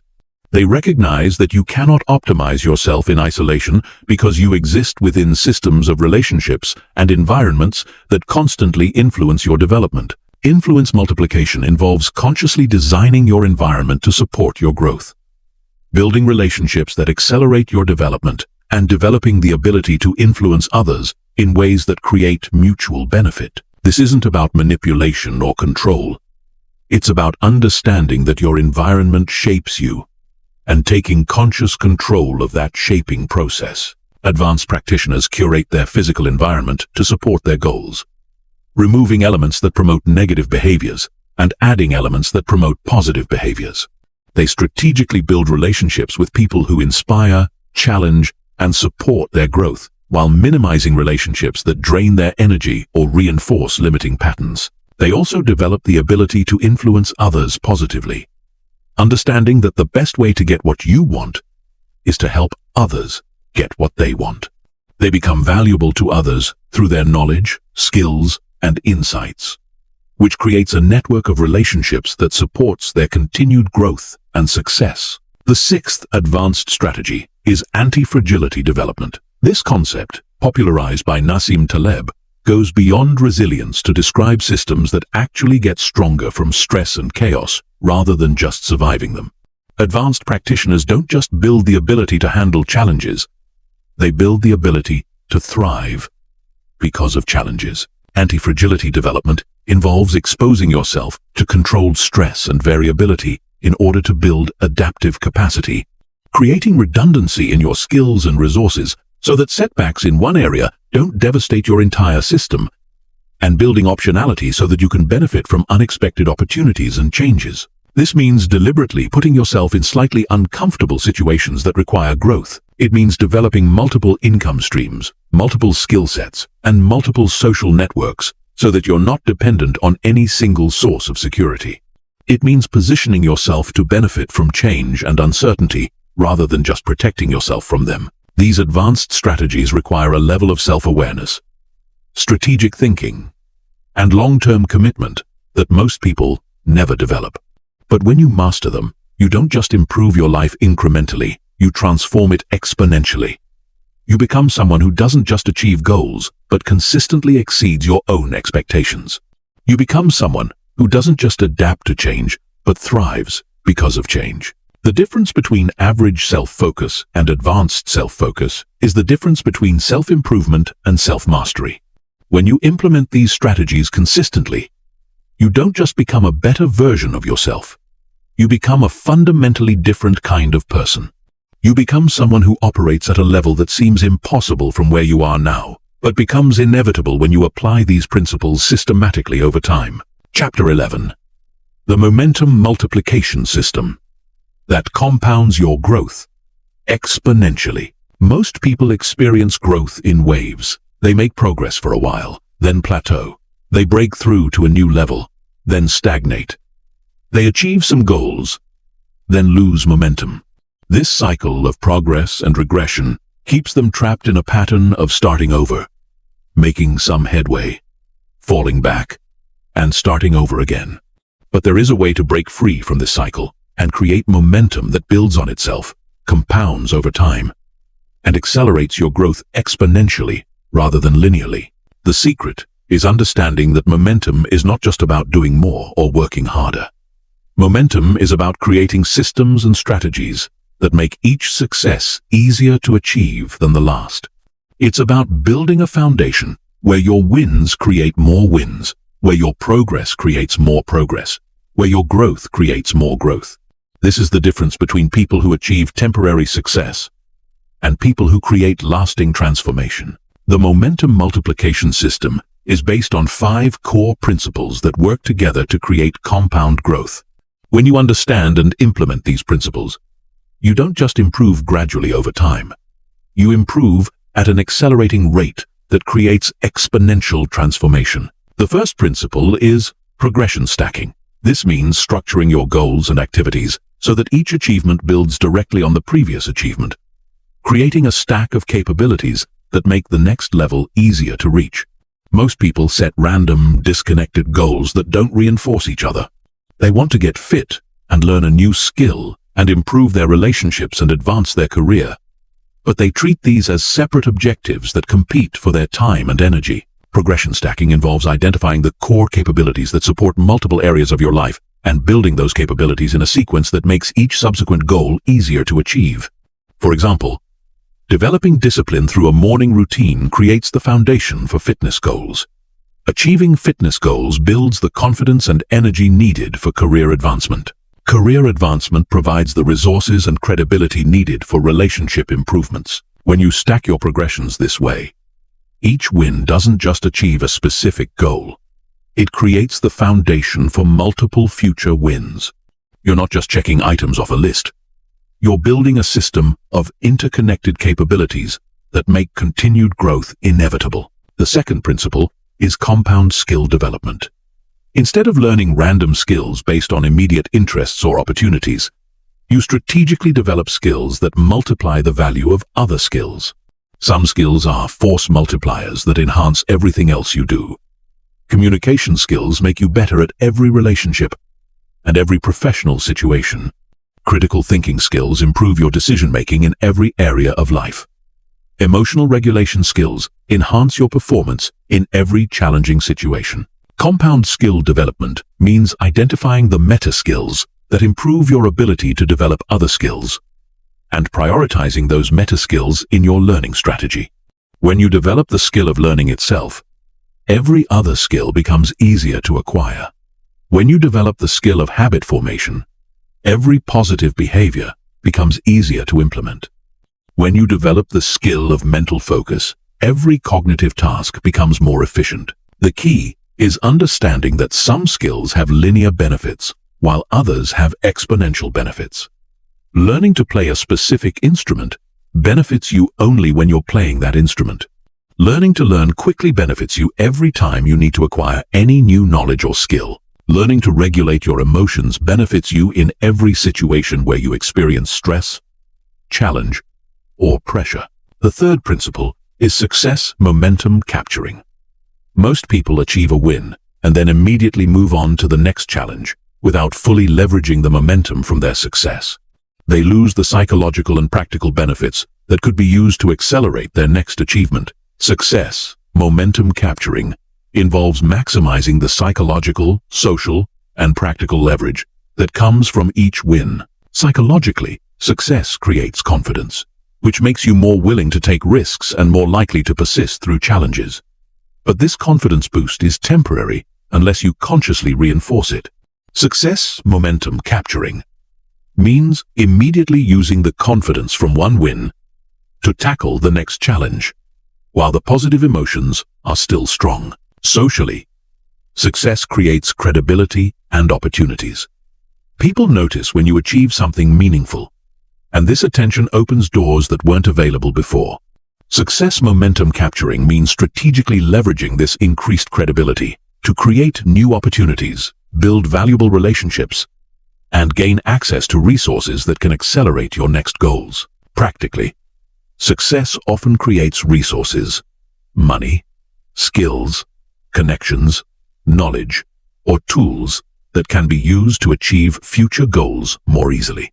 Success momentum capturing means immediately identifying and deploying these resources toward your next objectives, rather than letting them sit unused or get absorbed into lifestyle inflation. The fourth principle is failure fast-forward processing. Most people see failure as momentum-stopping events that require recovery time and emotional processing before they can move forward. But advanced practitioners understand that failure is actually compressed learning that can accelerate growth if processed correctly. The key is developing the ability to extract maximum value from failures quickly and use that value to improve your next attempt immediately. Failure fast-forward processing involves 3 steps. Rapid analysis, which means quickly identifying the specific factors that contributed to the failure without getting lost in emotional reactions. Insight extraction, which means isolating the lessons, skills, and knowledge that can be gained from the experience. And immediate implementation, which means applying these insights to your next attempt as quickly as possible. When you master failure fast-forward processing, failures become momentum accelerators rather than momentum killers. Each setback provides information that makes your next attempt more likely to succeed. Each mistake builds capabilities that make future challenges easier to handle. Each failure becomes a stepping stone rather than a stumbling block. The fifth principle is environment momentum design. Your environment constantly influences your behavior, either supporting your growth or hindering it. Most people adapt themselves to their environment, but advanced practitioners design their environment to support their momentum. This includes your physical environment, your social environment, your information environment, and your daily routine environment. Environment momentum design means structuring your surroundings so that positive behaviors are easy and automatic, while negative behaviors are difficult and inconvenient. This might mean organizing your home to support healthy habits, surrounding yourself with people who encourage your growth, curating your information consumption to include only content that supports your goals, and designing daily routines that build momentum rather than drain energy. The key insight is that willpower is finite, but environmental design is infinite. When your environment supports your goals, you don't have to rely on motivation or willpower to maintain momentum. The structure of your life naturally guides you toward positive behaviors and away from negative ones. When you implement all 5 principles of the momentum multiplication system, something extraordinary happens. Your growth stops being a struggle and starts being a natural flow. Each day builds on the previous day. Each week builds on the previous week. Each month builds on the previous month. You develop what I call unstoppable momentum, a state where continued growth becomes easier than stagnation. This doesn't mean your path becomes effortless or that you never face challenges. It means that challenges become opportunities to build strength. Setbacks become sources of valuable information, and obstacles become stepping stones to higher levels of capability. You develop a momentum that is self-sustaining and self-amplifying. The momentum multiplication system transforms the entire experience of personal development. Instead of constantly pushing yourself uphill, you create conditions where growth pulls you forward. Instead of fighting against resistance, you build momentum that overwhelms resistance. Instead of struggling to maintain progress, you create systems where progress maintains itself. Chapter 12. Creating your personal operating system that runs your life automatically. Your life is currently running on an operating system that you didn't consciously design. This system is made up of unconscious habits, inherited beliefs, emotional patterns, and reactive behaviors that determine how you respond to every situation. Most of this operating system was installed during childhood and adolescence without your conscious input or consent.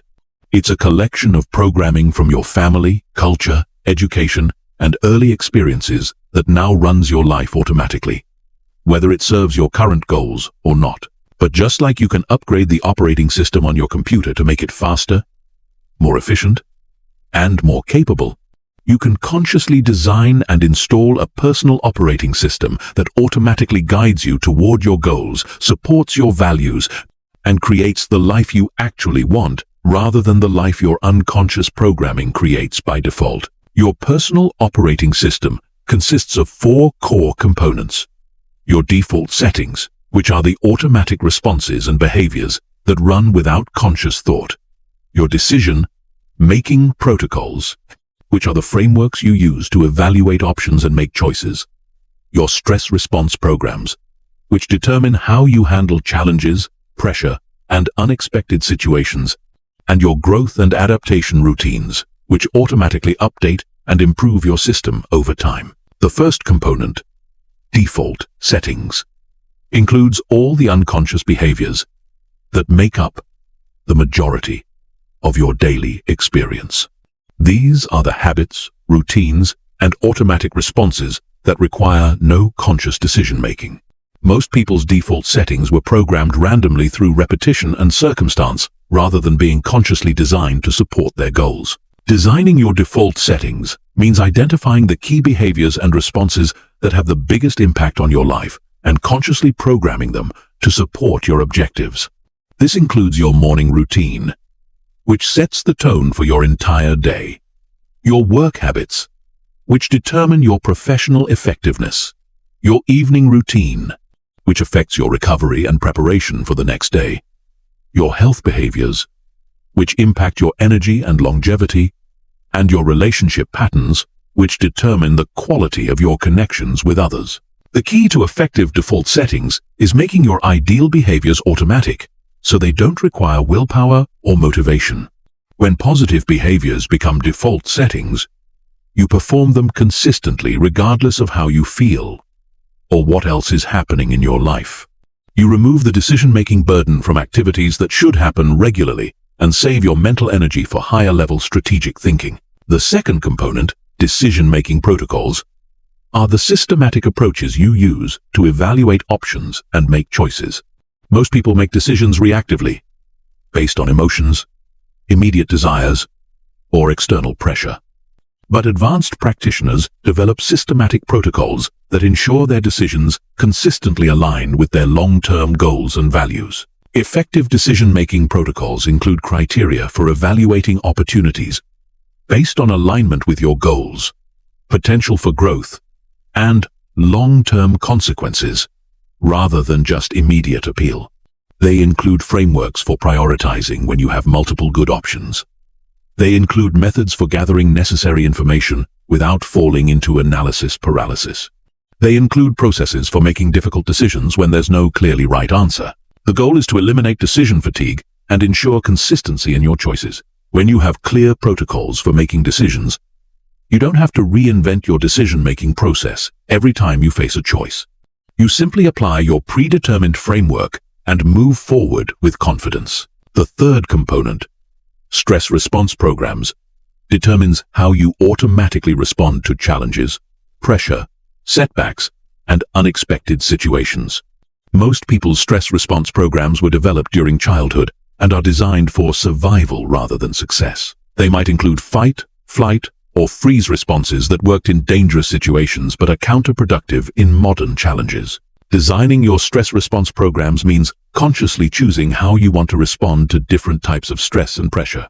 This includes developing automatic responses that help you stay calm and focused under pressure, systematic approaches for dealing with setbacks and failures that extract lessons and maintain momentum, protocols for handling criticism and conflict that protect your emotional stability while remaining open to feedback, and routines for managing overwhelming situations that break problems down into manageable components. When you have well-designed stress response programs, stress becomes a performance enhancer rather than a performance inhibitor.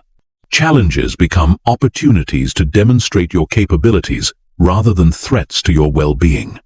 Pressure becomes fuel for achievement rather than a source of anxiety. The fourth component, growth and adaptation routines, ensures that your personal operating system continuously improves over time rather than becoming stagnant. These are the systematic processes that allow you to learn from experience, update your approaches based on new information, and evolve your system as your goals and circumstances change. Growth and adaptation routines include regular review processes that assess what's working and what needs improvement, learning systems that ensure you're continuously acquiring new knowledge and skills, feedback mechanisms that help you identify blind spots and areas for development, and update protocols that modify your other systems based on new insights and changing circumstances. The key is building improvement into your system so that growth happens automatically rather than only when you're motivated to change. Your personal operating system should be self-improving, constantly becoming more effective and better aligned with your evolving goals. Installing your personal operating system requires 3 phases. Assessment, where you examine your current unconscious programming and identify what needs to change. Design, where you consciously create new defaults, protocols, and routines that support your goals. And implementation, where you gradually replace old programming with new programming through consistent practice. The assessment phase involves conducting a thorough audit of your current automatic behaviors, decision-making patterns, stress responses, and growth habits. You identify which aspects of your current operating system serve you and which aspects limit you. This requires honest self-observation and possibly feedback from others who can help you see your blind spots. The design phase involves consciously creating new programming that aligns with your goals and values. This isn't about copying someone else's system. It's about designing approaches that work for your unique personality, circumstances, and objectives. You create specific protocols for common situations and general frameworks for handling unusual circumstances. The implementation phase involves gradually installing your new programming through consistent practice until it becomes automatic. This requires patience because you're literally rewiring neural pathways and creating new habits. The old programming will resist change, so you need systematic approaches for reinforcing new patterns until they become stronger than old patterns. When your personal operating system is fully installed and running, your life operates with a level of efficiency and effectiveness that seems effortless to others. You automatically make choices that support your goals. You instinctively respond to challenges in ways that create growth rather than setbacks. You naturally engage in behaviors that build the life you want rather than the life you inherited. This doesn't mean your life becomes predictable or mechanical. It means that the foundation of your life is solid and automatically supports your conscious goals and values. You have more mental and emotional energy available for creativity, innovation, and high-level strategic thinking. Because the basics of your life are handled automatically by systems you've consciously designed, your personal operating system becomes your competitive advantage. While others are constantly fighting against their unconscious programming, making reactive decisions, and struggling with inconsistent behaviors, You're operating from a foundation of conscious design that automatically guides you towards success. Chapter 13. The elite mental models that rewire your thinking for unstoppable success. The difference between ordinary thinking and extraordinary thinking isn't intelligence or education. It's the quality of the mental models you use to understand and navigate reality. Mental models are thinking frameworks that determine how you interpret information, make decisions, solve problems, and predict outcomes. Most people operate with mental models they absorbed unconsciously from their environment without ever examining whether these models actually serve their goals. But elite performers in every field consciously develop and refine mental models that give them massive advantages in thinking quality and decision-making effectiveness. They see patterns that others miss, anticipate consequences that others ignore, and identify opportunities that others overlook because they've equipped their minds with superior thinking frameworks. The first elite mental model is systems thinking versus linear thinking. Most people think linearly, assuming that causes and effects are directly connected and that problems have simple, straightforward solutions. But reality operates as complex systems where causes and effects are separated by time and space, where small changes can have large consequences, and where the obvious solution often creates unintended consequences that make the original problem worse. Systems thinking recognizes that everything is connected to everything else through networks of relationships and feedback loops. When you think systemically, you look for leverage points where small changes create large improvements. You anticipate second and third-order consequences of your actions. You understand that sustainable change requires addressing root causes rather than just symptoms. In personal development, systems thinking means understanding that different areas of your life affect each other. Improving your physical health improves your mental clarity, which improves your decision-making, which improves your career performance, which improves your financial situation, which reduces stress, which improves your relationships. When you think systemically, you focus on changes that create positive cascades throughout your entire life system. The second elite mental model is probabilistic thinking versus binary thinking. Most people think in absolutes. Things are either good or bad, right or wrong, possible or impossible. But reality operates in probabilities and degrees. Elite thinkers understand that most outcomes exist on a spectrum, and that the goal isn't to predict exactly what will happen, but to position yourself to benefit from the most likely scenarios while protecting yourself from the most dangerous ones.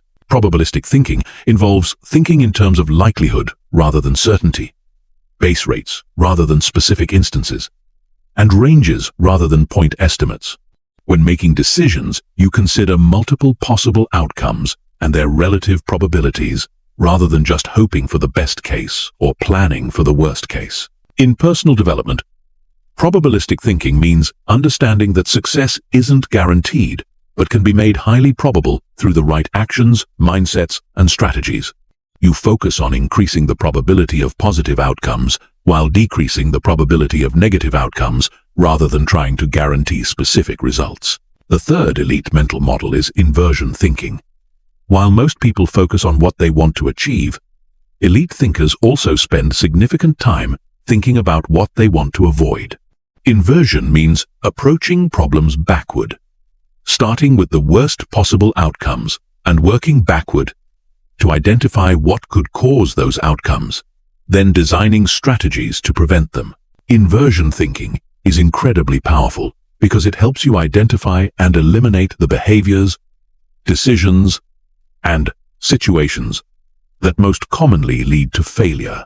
It's often easier to identify what not to do than to identify exactly what to do. By eliminating the most common causes of failure, you dramatically increase your probability of success even without having a perfect plan. In personal development, inversion thinking means asking questions like, what would guarantee that I fail to achieve my goals? What behaviors would definitely keep me stuck where I am? What decisions would certainly make my life worse? Then you systematically eliminate these failure patterns from your life. The fourth elite mental model is second-order thinking. Most people consider only the immediate consequences of their actions, but elite thinkers consider the consequences of the consequences. They think not just about what will happen if they take a specific action, but what will happen after that, and what will happen after that. Second-order thinking helps you avoid actions that feel good in the short term but create problems in the long term. It also helps you choose actions that might be difficult in the short term, but create significant benefits over time.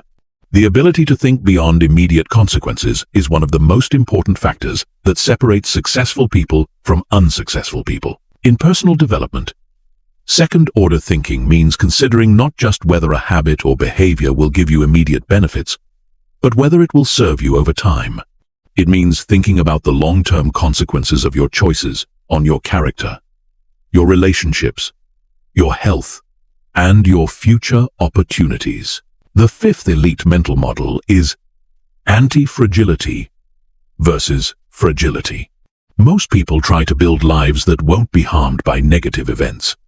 But elite thinkers build lives that actually get stronger from stress, challenges, and unexpected events. They understand that trying to eliminate all risk and uncertainty often makes you more vulnerable to catastrophic failure when something unexpected happens. Anti-fragility means building redundancy into your systems, so that failure in one area doesn't destroy everything. It means developing capabilities that are enhanced by challenge rather than weakened by it. It means positioning yourself to benefit from volatility and uncertainty rather than just surviving them. In personal development, anti-fragility means building multiple sources of income, multiple skill sets, multiple social networks, and multiple ways of finding meaning and fulfillment. It means developing mental and emotional resilience that actually grows stronger under pressure. It means treating challenges as opportunities to build capabilities, rather than just obstacles to overcome. The sixth elite mental model is compound interest thinking. Most people understand compound interest in financial terms, but elite thinkers apply this principle to every area of life. They understand that small, consistent improvements compound over time to create exponential results. They focus on building capabilities and systems that become more valuable over time rather than just achieving immediate outcomes. Compound interest thinking involves prioritizing investments in learning, relationships, health, and character that may not pay off immediately but create exponential benefits over time. It means choosing delayed gratification when the long-term benefits significantly outweigh the short-term costs. In personal development, compound interest thinking means focusing on small daily improvements that compound over time, rather than looking for dramatic transformations. It means building habits, skills, and relationships that become more valuable the longer you maintain them. The seventh elite mental model is optionality thinking. Instead of trying to predict the future and betting everything on one scenario, elite thinkers create multiple options and position themselves to benefit from various possible outcomes. They understand that the future is uncertain and that the best strategy is often to maximize your options rather than to make perfect predictions. Optionality thinking involves building capabilities, relationships, and resources that create multiple possible paths forward. It means avoiding decisions that lock you into one specific future, while creating decisions that open up multiple possibilities. In personal development, optionality thinking means developing multiple skills that could be valuable in various scenarios, building relationships with people in different industries and fields, and maintaining financial and lifestyle flexibility that allows you to adapt to changing circumstances. When you consistently apply these elite mental models, your thinking quality improves dramatically. You see opportunities that others miss. You avoid problems that others stumble into. You make decisions that compound positively over time, while others make decisions that limit their future options. These mental models become automatic thinking tools that upgrade every decision you make and every problem you solve.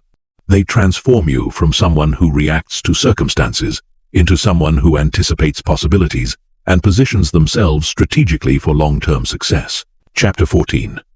Building unbreakable discipline that becomes your natural operating mode. Discipline is not about forcing yourself to do things you don't want to do. That's willpower. And willpower is finite, exhausting, and unreliable. True discipline is about restructuring your life so that the behaviors that serve your goals become your natural, automatic responses to daily situations. It's about building systems and mindsets that make positive behaviors easier than negative behaviors, making discipline feel effortless rather than forced. Most people think of discipline as suffering, as denying themselves pleasure, as constantly fighting against their natural desires. But this understanding of discipline is exactly why most people fail to develop it consistently. When you see discipline as punishment, your mind will resist it. When you see discipline as suffering, you'll avoid it. When you see discipline as unnatural, you'll constantly fight against it. Unbreakable discipline is built on a completely different foundation. It's based on understanding that discipline is actually freedom, that structure creates spontaneity, and that constraints enable creativity. When you have strong discipline in the fundamental areas of your life, you have more freedom to be creative, spontaneous, and flexible in other areas. When your basics are handled automatically, you have more mental and emotional energy available for higher-level pursuits. The first pillar of unbreakable discipline is identity-based habits rather than outcome-based habits.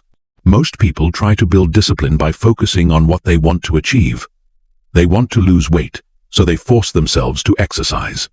They want to be successful, so they force themselves to work harder. They want to be organized, so they force themselves to clean up. But identity-based habits work differently. Instead of asking, "What do I want to achieve?" you ask, "Who do I want to become?" Then you build habits that are consistent with that identity. You don't exercise because you want to lose weight. You exercise because you're the type of person who prioritizes health. You don't work hard because you want success. You work strategically because you're the type of person who creates value. You don't clean up because you want organization. You maintain order because you're the type of person who respects their environment. When your habits are aligned with your identity, they feel natural rather than forced. You're not fighting against yourself. You're expressing yourself. You're not denying your nature. You're becoming your nature. This eliminates the internal resistance that makes discipline feel difficult. The second pillar is environmental design that supports disciplined behavior automatically. Your environment constantly influences your behavior, either making discipline easier or harder.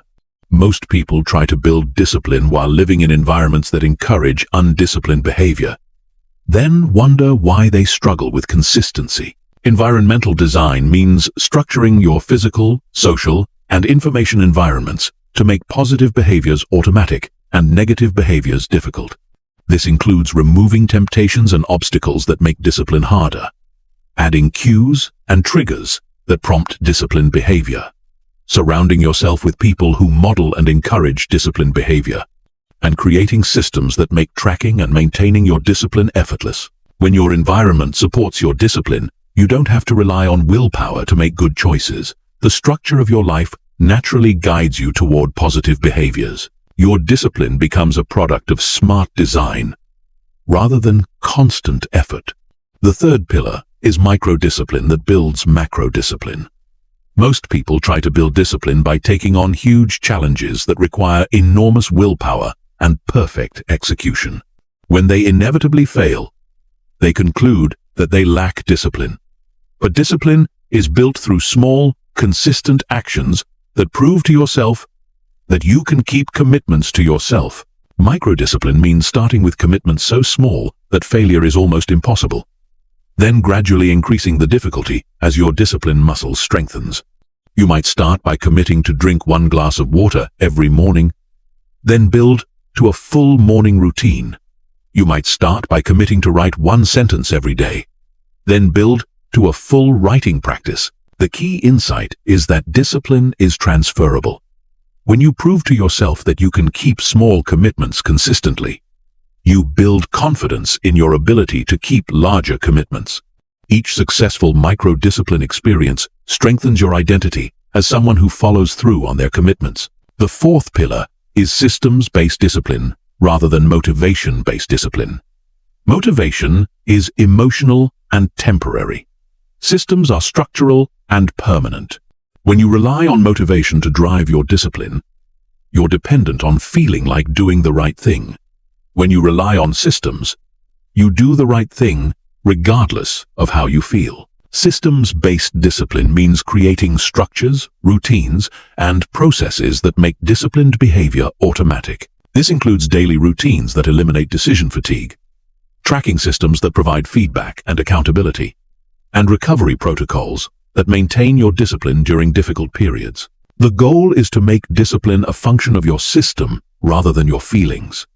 When your system is strong enough, you can maintain disciplined behavior even when you're tired, stressed, or unmotivated. The fifth pillar is discipline. Stacking that creates compound discipline. Instead of treating different areas of discipline as separate challenges, you stack them so that success in one area makes success in other areas easier. You build discipline in one domain, then use that momentum to build discipline in related domains. For example, you might start by building discipline in your morning routine, which creates momentum for building discipline in your work habits, which creates momentum for building discipline in your health behaviors, which creates momentum for building discipline in your evening routine. Each area of discipline reinforces and strengthens the others. Discipline. Stacking leverages the fact that discipline is a transferable skill. When you strengthen your discipline in any area, you strengthen your overall capacity for self-control and follow-through. When you prove to yourself that you can be disciplined in one domain, you build confidence in your ability to be disciplined in other domains. The sixth pillar is sustainable intensity, rather than burnout intensity. Many people try to build discipline through extreme measures that can't be maintained over time. They go from zero discipline to maximum discipline overnight, burn out within a few weeks, and then conclude that they're incapable of sustained discipline. Sustainable intensity means finding the level of discipline that you can maintain consistently over long periods rather than the maximum level you can sustain for short periods. It's better to maintain moderate discipline for years than extreme discipline for weeks. This requires honest assessment of your current capacity and gradual expansion of that capacity over time. You build discipline like you build physical fitness, through progressive overload that challenges you without overwhelming you. The seventh pillar is discipline recovery protocols that help you bounce back quickly from lapses. Everyone breaks their discipline occasionally. The difference between people who develop unbreakable discipline and people who give up is how quickly they recover from lapses. Discipline recovery protocols include predetermined responses to common failure scenarios, quick restart procedures that get you back on track immediately, and learning systems that extract lessons from lapses to prevent similar failures in the future. The key is treating lapses as temporary setbacks rather than permanent failures. When you have strong recovery protocols, a single mistake doesn't destroy your momentum or your identity as a disciplined person. When you build discipline on these 7 pillars, it stops feeling like discipline and starts feeling like your natural way of being. You become someone who naturally makes choices that serve your long-term goals. You become someone who automatically follows through on commitments. You become someone who instinctively chooses the harder right over the easier wrong. This level of discipline becomes your competitive advantage in every area of life. While others are constantly fighting internal resistance and struggling with consistency, you're operating from a foundation of reliable self-control that makes sustained high performance possible. Unbreakable discipline isn't about becoming a robot or eliminating all spontaneity from your life. It's about building such a strong foundation of positive behaviors that you have maximum freedom to be creative, flexible, and spontaneous within that structure. When your basics are handled automatically through discipline, everything else becomes possible. Chapter 15. The complete life architecture that ensures your rebuilt self lasts forever. You have learned how to rebuild yourself, but now comes the most critical challenge: making sure your transformation lasts. The graveyard of personal development is filled with people who experienced dramatic breakthroughs, made significant changes, and built new habits, only to slowly drift back to their old patterns over time. They rebuilt themselves temporarily, but they didn't create the architecture necessary to maintain their transformation permanently. Complete life architecture is about designing and building a life structure that makes your rebuilt self sustainable for decades, not just months. It's about creating systems, relationships, environments, and mindsets that continuously reinforce your growth rather than allowing gradual decay back to your previous state. It's about becoming someone who gets stronger over time rather than someone who peaks early and then declines. The first component of complete life architecture is structural integrity, which means building your life on foundations that won't crack under pressure. Most people build their transformation on motivation, willpower, and temporary enthusiasm. But these foundations are inherently unstable. When life gets difficult, when stress increases, when motivation fades, these weak foundations crumble and people revert to old patterns. Structural integrity means building your transformation on systems, habits, environment design, and identity rather than feelings and motivation. It means creating structures that work regardless of how you feel, what's happening around you, or what challenges you're facing. It means building redundancy into your system so that if one support fails, others maintain your progress. This includes financial structures that support your goals, rather than creating stress that derails your progress. Career structures that align with your values, rather than forcing you to compromise your integrity. Relationship structures that encourage your growth, rather than pulling you back to old patterns. Health structures that maintain your physical and mental foundation regardless of external pressures. The second component is continuous evolution programming. Most people think of personal development as reaching a destination, achieving certain goals, and then maintaining that level. But this maintenance mindset is actually what causes regression. When you stop growing, you start dying. When you stop evolving, you start stagnating. When you stop challenging yourself, you start declining. Continuous evolution programming means building growth into your life structure so that evolution becomes automatic rather than optional. This includes learning systems that ensure you're constantly acquiring new knowledge and skills, challenge systems that regularly push you outside your comfort zone, feedback systems that help you identify areas for improvement, and adaptation systems that help you adjust to changing circumstances. The key insight is that the goal isn't to reach a final state of perfection. It's to become someone who continuously evolves toward greater capabilities, wisdom, and effectiveness. Your rebuilt self should be just the beginning of a lifelong journey of becoming more than you currently are. The third component is legacy building, that gives your transformation meaning beyond yourself.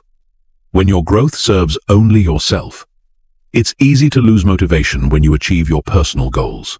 But when your transformation serves something larger than yourself, it becomes self-sustaining because it's connected to purpose that transcends personal satisfaction. Legacy building means identifying how your rebuilt self can contribute to others, create positive impact, and leave the world better than you found it. This might involve mentoring others who are going through similar transformation, building businesses or organizations that serve important causes, creating art or content that inspires others, or simply modeling what's possible for people in your sphere of influence. When your personal transformation becomes part of a larger mission, maintaining your growth becomes not just personally important, but morally important. You're not just building yourself for yourself. You're building yourself to serve others and contribute to something meaningful. The fourth component is relationship architecture that surrounds you with people who support and accelerate your continued growth. Your relationships are either assets that help you maintain and expand your transformation or liabilities that slowly pull you back toward your old patterns. Most people underestimate how much their social environment affects their long-term development. Relationship architecture involves consciously designing your social environment to include people who inspire you, challenge you, support you, and hold you accountable to your highest standards. This includes mentors who have achieved what you want to achieve, peers who are on similar growth journeys, and people you mentor who remind you of how far you've come. It also involves limiting or eliminating relationships that consistently encourage regression, drama, or mediocrity. This doesn't mean abandoning people who are struggling. But it does mean being strategic about how much time and energy you invest in relationships that drain rather than fuel your growth.